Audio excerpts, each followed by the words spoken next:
ഇന്ന് നമുക്ക് ഒരു സെമി സിൽക്ക് മെറ്റീരിയൽ, അതായത് ഇത് നമുക്കൊരു സെമി ടെസറിൻ്റെ ഒക്കെ അതേ ഒരു ഫീലിൽ വരുന്ന ഒരു മെറ്റീരിയലാണ്. അതിനകത്ത് എംബ്രോയിഡറി വർക്ക് ചെയ്ത് വന്നിരിക്കുന്ന സാരീസിൻ്റെ കളക്ഷനാണ് കാണിക്കുന്നത്. ഫസ്റ്റ് വന്നിരിക്കുന്നത് ഞാൻ ഉടുത്തിരിക്കുന്ന ഈ ഒരു ഗ്രീൻ ഷെയ്ഡ് തന്നെയാണ്. അതിൻ്റെ ബോത്ത് സൈഡ്സ്, രണ്ട് സൈഡിലും ബോർഡേഴ്സ് വരുന്നുണ്ട്. അതേപോലെ തന്നെ നമ്മൾ പ്ലീറ്റ് എടുക്കുന്ന പോർഷനിലും ഇതേപോലെ ബോർഡേഴ്സ് വരും. മുന്താണി വരുമ്പോഴാണെങ്കിലും മുന്താണി ഇങ്ങനെ ഇതാണ് മുന്താണിയിലേക്ക് വർക്ക് വരുന്നത്.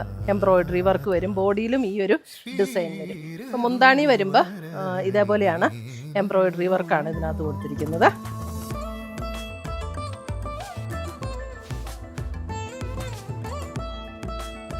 ഒരു കട്ട് വർക്കിൻ്റെ ഒരു പാറ്റേണും കൂടെ ഇങ്ങനെ കൊടുത്തിട്ടുണ്ട് കേട്ടോ. ഫേസിനൊക്കെ നമുക്ക് നല്ല പ്ലസൻ്റ് ആയിട്ട് തോന്നുന്ന ഒരു കളറാട്ടോ ഇതൊക്കെ. Teal blue, light cream, 10 colours വന്നിട്ടുണ്ട് കേട്ടോ. പർപ്പിൾ ഷെയ്ഡ്, ആദ്യം കാണിച്ച അല്പം കൂടെ ലൈറ്റർ പിങ്ക് ആയിരുന്നു. ഇത് കുറച്ചും കൂടെ ഒരു ഡിഫറെൻറ്റ് പാറ്റേണിൽ വരുന്ന പിങ്ക്.